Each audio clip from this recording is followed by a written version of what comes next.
This is Radar from the Radar Tape Blog coming at you with the 2024 NBA deadline extravaganza. So we're in the midst of the 2023-2024 season. Normally on YouTube you see me do baseball videos every week about the offseason and the regular season. You see me do a weekly movie review. And you see me do some special edition MLB video. I have done some NBA prediction video in terms of what happened in the first half, like observations and stuff like that. So, thought the deadline was something that would take too much time up in the 30 to 40 minute weekly On the Radar podcast. Wherever your podcast, please subscribe at at Spotify for that or wherever you get it. So we're going to start all the way back with the first real trade at the deadline. Approaching deadline, because not every trade had to happen on the actual deadline. So first one was when the Knicks got themselves OG Anunoby, Malachi Flynn, Precious Achiuwa for RJ Barrett and Emmanuel Quickley and a second round pick. So at this time when this was traded, I said RJ Barrett, like OG Anunoby, were both wing players. They weren't sure if they were two guard or small forward. The Knicks, they took him the first round pick. They weren't sure if he was going to develop. Then he finally started to develop. And he became a really good scorer at small forward. And OG Anunoby came out of nowhere with the Raptors to be a key 3 and D guy. The Knicks were like, we want to win. So I think we'd rather have OG Anunoby because we need a guy in a more of a, supporting role. RJ Barrett seems like he's the type of guy because he was a first round pick, highly touted guy. I think he's going to need the ball in his hand a lot. And we want Jalen Brunson to be the star of this team. And then Precious Achiuwa is a former lottery pick with Miami. So Emmanuel Quickley is a backup point guard, and Malachi Flynn's a backup. So it's literally like we're going to give you two backups on Toronto for our backup point guard in New York and a second-round pick. And so far, the Knicks have played really well with OG Anunoby, so that was worked out as a trade. RJ Barrett gets to play for his national country of Toronto. That seems like a very good deal for him personally. Other trade was Danilo Gallinari and Mike Muscala, who were on the Wizards doing absolutely nothing because, again, the Pistons stink this year, and why you need two veteran players, a stretch 5 and a stretch 4, and they both could be stretch 4s and 5. Danilo was originally a Knicks small forward, and that was when Marvin Bagley was on the Knicks, and I said to myself, like, the Knicks have so many big men, why have them? So Washington gets Marvin Bagley, a former lottery pick with Sacramento, who's been injured, but hey, Washington's not going anywhere. They could use a young big man, and he could start over again. Isaiah Livers and 2 second-round picks helps Washington because they obviously they want to build this roster up cheaply so they can do a second-round picks. Update is that Danilo Gallinari was actually cut by the Pistons because they couldn't find a trade partner. So he's going to be out there in the free agent market, and I feel like someone's going to definitely need his three-point shooting. The other big trade outside the RJ Barrett OG Anunoby trade was that All-Star Pascal Siakam also left Toronto is because they dismantled the team since Lowry and Danny Green left. And no Gasol, no Serge Ibaka, and no Kyle Lowry. Increasingly less players on Toronto. No Nick Nurse as head coach. So in this trade, Pascal Siakam and 2 second-round picks go to Indianapolis, and the Pelicans get involved in this trade, and they get money. So obviously Indiana gets a 2-time All-Star that can help out that they're a bad defensive team. He slides into the 4 role alongside Miles Turner at center. They used to have a good power forward in Sabonis, but it took them getting Tyrese Haliburton. So they think with Siakam, he's a really good guy to be a number 2 because he's not a number 1 on a playoff team, and that will kind of take off the load of Tyrese Haliburton, okay? And in that trade, Bruce Brown is a very useful role player, with Denver last year when they won the championship, and players Jordan Awu and Kiri Lewis, and they get 220, and they get the 224 picks and a 2026 pick. So basically, in general, the Raptors get 2 young players and they get multiple draft picks because guess what? They're trying to lose. They're trying to develop in the future. And and unfortunately, they weren't able to trade Bruce Brown to a team at the deadline. So his bet on paying his teammate for the jersey number for a lot of money doesn't look stupid. And Indiana gets the guy they wanted. So it works out there. The other trade that happened literally during the trade deadline, like a day before, was Terry Rozier, who, remember him in Boston as Scary Terry, went over to Charlotte, and they paid him a lot of money to be LaMelo Ball, backup. LaMelo Ball has missed plenty of time with injury, so Terry Rozier has gotten a lot of minutes. So in this trade, he goes to Miami. Charlotte gets, Kyle Lowry. And Miami is like, please take Kyle Lowry. Please take Kyle Lowry. you can have a first round pick. We're going to be a good playoff team. You can have our first round pick. It means squat. So, of course, Charlotte cut Kyle Lowry, and now he's with the 76ers because they don't want to win. They're not trying to win. Terry Rozier is going to really help Miami because Miami lost Strus and Vincent in the offseason. So they lost some backcourt depth. So Terry Rozier is a good move for them. And Charlotte gets a first-round pick. So everyone wins in that. Steven Adams got traded to Houston for Victor Oladipo, who everyone forgot was on the Rockets because the dude hasn't been healthy and played even when he was in Miami. And they cut him because, again, he's not healthy. What's the point of having him on the roster, Memphis? Because right now, Memphis, their whole goal is we're going to play as many two-way players and 10-day contract and G Leaguers as possible because we suck. Because literally, Adams got hurt to start this chain, and we know John Morant missed 25 games for the suspension. He got hurt. Desmond Bane's hurt. Derrick Rose is hurt, etc., etc., etc. They have all these guys on this team here, and it's just like, okay, cool. They just want to stink. Jaren Jackson is not even healthy either as well, and Marcus Smart's not even healthy, so that's what they're trying to do there. And then Steven Adams, if he's healthy, he'll be a good player for Houston, even though they got Sengun going into next year. And again, 3 second-round picks can easily fill Memphis' roster at the cheap. Then Monte Morris is going to the Timberwolves for Troy Brown Jr., Shake Milton, and a second-round pick.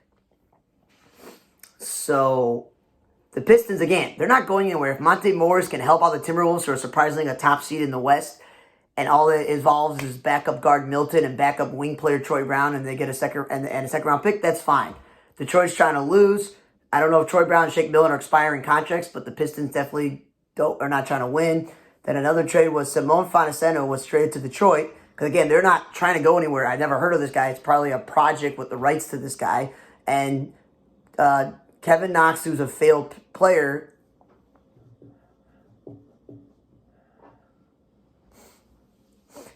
as I said, the Pistons not go anywhere. And Utah's not a playoff team. But getting Kevin Knox kind of helps them out just with some three-point shooting. And they get a second-round pick. And they get the rights to this Gabriel Perdue. So basically swap rights of 2 players never heard of. And then Knox and a second-round pick just go to Utah because the Pistons just take him. Corey Joseph gets surprisingly traded with a 2025 second-round pick in cash to Indy for a 2024 pick from Golden State. Golden State's, they're not in the playoffs right now. They're trying to. I don't understand trading Corey Joseph, especially if Chris Paul's hurt, but that's another story. Daniel House and cash and a 24 second-round pick has been traded to Detroit for a 28 second-round pick. Now, Daniel House, he's been around the league before, but again, if Philadelphia doesn't need him and then Detroit's all this other stuff, then that's okay. It is what it is. Kelly Olynyk and Ochai Agbaji are going to Toronto, and Utah's getting Otto Porter Jr. and Kira Lewis, who they just got in that trade, in the Indiana trade, and obviously a first-round pick. So obviously Kelly Olynyk going to Toronto, I feel like if he didn't get traded, then he should buy out candidate because he's good backup big men. Ochai Agbaji is just can't. Toronto's not going anywhere. Utah getting Otto Porter and Kira Lewis and a first-round pick. Again, they're not a playoff team. They can use a first-round pick and a youngster like Kira Lewis. Otto Porter may be expiring contract unless he gets bought out. Robin Lopez was traded with cash for the rights to this Dimitros Avagalsos dude. And Milwaukee literally picks up the rights to this guy just by trading Robin Lopez. What is Milwaukee bad at? Defense. If Milwaukee's bad at defense, Robin Lopez is not a bad rim protector, and he's a good rebounder, and your other core player, Brook Lopez, is his brother. And it's the second time he's played for you, and now Sacramento's like, yeah, we don't need him, we cut him, whatever. What was the point of trading him? I don't think legally with the rules you can go back, but still. Robin Lopez definitely can help out a team. Daniel Gafford got traded for Rashawn Holmes in a first-round pick. I don't understand why originally the Mavericks had drafted that. I'm 89%, 90% sure, because it's all top of the head, most of it. I have a list of who was traded, but I remember they traded down or up in the draft Dallas with like Sacramento to get Rashawn Holmes, and I'm like, oh, that's good. He's a backup big man. He's not a center, but he's a backup big man. But Daniel Gafford is a former Bulls draft pick who went to Washington, and when healthy, he's a good defensive center. He grabs a lot of rebounds, a good rim protector. So, I don't know. He's younger than Rashawn Holmes, but I don't know how much of a difference is from one backup big man to the other, especially when you have to give a first-round pick to get Gafford when you already like swap picks in the draft to get Rashawn Holmes this year. I don't get it. It's whatever. There's this Delano Bratton was traded with cash to Portland for a second-round pick of the Celtics. Again, Portland gets a young player and money, and the Celtics get a second-round pick. This Jaden Springer goes from Boston to Boston for a 2024 pick from the Sixers. So again, the Sixers give up somebody. I don't know why they're a playoff team to the rival, Boston, whatever. Mavericks swapped the 2024 second-round pick for a 28 second-round pick with another team. So that's it. It makes... Again, whoop-de-doo, you're swapping picks. I think it was with Golden State. And then Dennis Schroeder and Thaddeus Young were traded to the Nets for Dinwiddie. And then Toronto, because, again, Toronto's not going anywhere. They cut Spencer Dinwiddie, and he went to the Lakers. Because, again, the Lakers are trying to be a good playoff team. Schroeder, I'm surprised that no other team besides the Nets, who are not a playoff team, wanted him. And Thaddeus Young's a good veteran big man. But, again, they could also be buyout candidates. And then in this trade, Suns get Royce O'Neal and David Roby, and the Grizzlies get a 26 first-round pick swap. Because, again, they're not trying to go anywhere. Again, trading a healthy body in David Roby. The Suns get Royce O'Neal. That's not a bad move for them. Now, the Chimeza Masu and Rihanna Wanube, they go to the Nets. I know the Nets are not going anywhere, so they give Royce O'Neal away. But it's funny how Watanabe and Chichi Metu, people were like, wow, the Suns signed some really cheap players who are going to be really impactful and play a lot of minutes because their core is not healthy. And they did. They're like, nah. And then, obviously, Keita Bates, Chop, and Jordan Good, and they win the draft rights to this Vanamek Marjanovic with 3 second-round picks. So it's like a huge trade that the headline is the Suns get 2 good role players. They give up some of the role players. The Grizzlies get a first-round pick swap. There's this Keita Bates, Chop, and Jordan Good good, and then there's they win the draft rights to this other guy and 3 second-round picks. So there's a lot of moving pieces. But the point is the Suns got better, and the Nets and the Grizzlies either got young players or draft picks because they're not going anywhere. P.J. Washington, with 2 second-round picks, has gone to the Dallas for Grant Williams and a first-round pick. Dallas, apparently, the rumors was that Grant Williams rubbed a lot of people on the team and a lot of the coaches the wrong way. And I was a proponent of not signing this guy.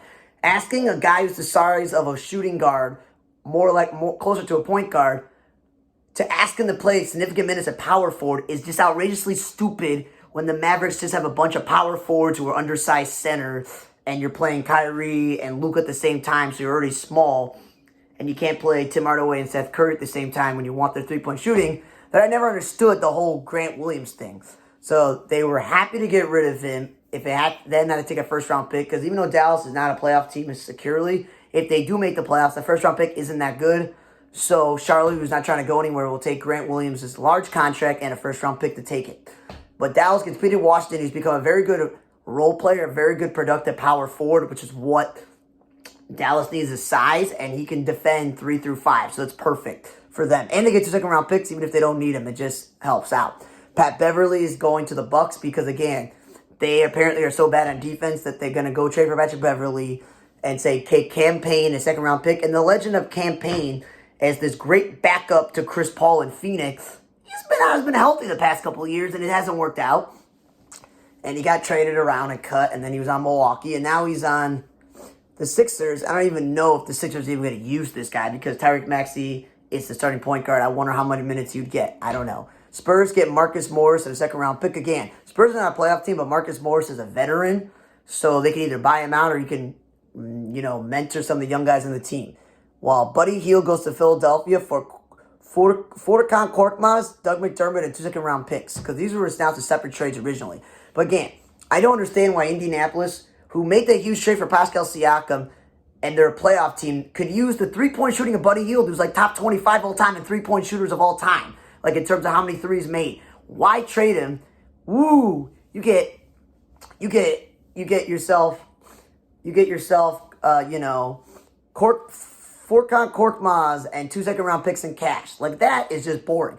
At least Doug McDermott went from a non-playoff team in San Antonio to Indianapolis. I think, if I remember correctly, I think McDermott played for Indiana once before, but we all know he's a great three-point shooter. So literally, you all did all this maneuvering. You traded Buddy Hield, in my opinion, for an inferior three-point shooter, Doug McDermott, to get Korkmaz and 2 second-round picks in cash. And made it with the Spurs so they get Marcus Morris somehow. Like, again, a lot of maneuvering around just to maneuver around. Like I mentioned with the whole Grant Williams signing originally, the whole Rashawn Holmes trade at the draft night with the Mavs. So some of these moves are just like moving things to go all around. Robin Lopez being traded. I don't know.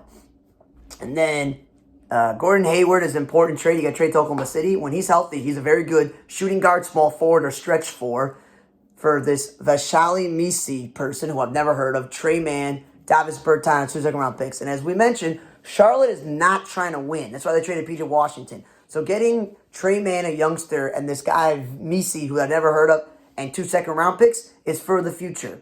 And Davis Bertans is definitely, in my opinion, going to be a buyout candidate because he's one of the best three-point shooters in the league, okay? He's a little missing a finger, but he's still pretty good. And if Gordon Hayward's healthy, Oklahoma City gets that veteran guy at small forward to come off the bench and win crucial minutes. And then the last trade is like the first trade. The Knicks made an amazing trade. Bogdanovich, who last year, I don't know why the Pistons didn't trade him. And I don't know why no one in the offseason. The Pistons weren't close enough to be a playoff team that he would put him over the top as a great three-point shooter and could score 20 points. Alec Burks, after being a failed top pick by the Jazz as a point guard, has become a very good backup combo guard in the league, and he's bounced around and been helpful. So the Knicks get Burks back for the second time, and Bogdanovich goes to the Knicks. And all they traded was Evan Fournier, who with the signing of them trading and signing Josh Hart and to extension and getting Dante Vincenzo, he's fallen out of favor. Like, he was originally one of their big signings a few years back on like a huge 4-year deal and all this other stuff. But when you have guys like, DiVincenzo and Josh Hart, who you much rather play, and you just got Malachi Flynn in that trade, you don't need either one of those guys. You'd rather have Alex Burks take minutes at the guard, and you'd rather have Bogdanovich take minutes as small forward. Now that RJ Barrett's gone, he could shoot off the bench there. He can play some stretch forward, Randall out with some time. So, and then obviously Quentin Grimes. Again, Quentin Grimes is just a backup. They don't necessarily need him. And Ryan Ikidano, the former Bulls player, broke the record for 20 straight games of not scoring in a game. Again, he, Grimes, and Flynn are just 3 backups that on most teams would be the 3rd or 4th string guy. And, 2 second-round picks in cash. I feel like the Knicks, they didn't trade any first-round picks whatsoever, okay? Second-round picks. They trade second-round picks, and they've traded away Emmanuel Quickley and Quentin Grimes, and Akinardo and Malachi Flynn. All those are backups. Evan Fournier is a contract they didn't want. And they literally get themselves OG Anunoby as a great 3-and-D, okay? Precious Achiuwa is going to be a good backup power forward, especially if Randall's going to miss significant time. And now they get Alec Burks, a great combo guard, and they get Bogdanovich. The Knicks get an A, okay? They made the trades they were supposed to. Toronto, I'm going to give them an A because they got rid of literally everybody they possibly could. Good out of them. Oklahoma City got better with Gordon Hayward. And Charlotte, they traded PJ Washington and they traded Terry Rozier. I'm not going to give them an A, but they give them a B maybe because they traded away some of their assets, okay? Indianapolis doesn't get an A because they got a B for bidding for Siakam and trading away Buddy Hield and then somehow getting McDermott in a weird trade just seems stupid. And I'm not giving the Bucks a high grade. It's a C. You trade Robin Lopez away and he gets cut, and then you get yourself Pat Bev. It doesn't really do that much for you in the first place. The fact that the Mavericks had to get PJ Washington, because signing Grant Williams to play power forward and trading for Rashawn Holmes didn't work out. Look what you had to do. Give up a first-round pick. And you had to trade away guys to do this. And I don't get it. And you get Daniel Gafford. You could have probably got Daniel Gafford last year for a lot cheaper at this point. The whole Suns, Nets, I don't even know anymore, how this all goes around. The Suns got 2 role players that are better than the other ones they have, but with the Grizzlies and the Nets getting players and draft rights, it's all confusing. Okay?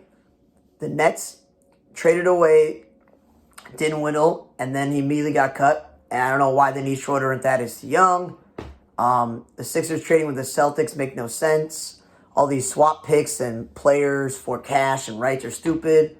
The Kelly Olynyk trade to Toronto for Otto Porter Jr. when I'm like, both those guys can help out contenders is stupid. Daniel House trade, I don't get it. Corey Joseph helps out Indiana, but it hurts Golden State, in my opinion. The T-Wolves getting Monte Morris. I don't know. Is he better than Bullshake Milton, Troy Brown? I don't know. Xavier Tillman to Boston for Lamar Stevens. That helps the Celtics get a nice player in return, but Memphis is not trying to win. The whole Steven Adams Oladipo is just trading one injury guy for another. We mentioned that the Rozier for Lowry is a great trade for Charlotte because they get a first-round pick and Miami gets Rozier. the whole Toronto gets Bruce Brown and Jordan Nwora in this trade. They didn't even trade Bruce Brown. Okay? Washington getting Marvin Bagley to play instead of Daniel Gafford. I don't know. That's just like changing chairs in musical chair. Muscala doesn't help Detroit. Danilo got cut. But again, the Knicks are the winner of this year's 2023 season through 2024 season NBA trade deadline. For every single trade detail with the draft picks being swapped, the draft rights, the first, second round picks going around, the players I never heard of, obviously check out NBA.com. For Another Tay Blog, I'm Radar. See you guys next time.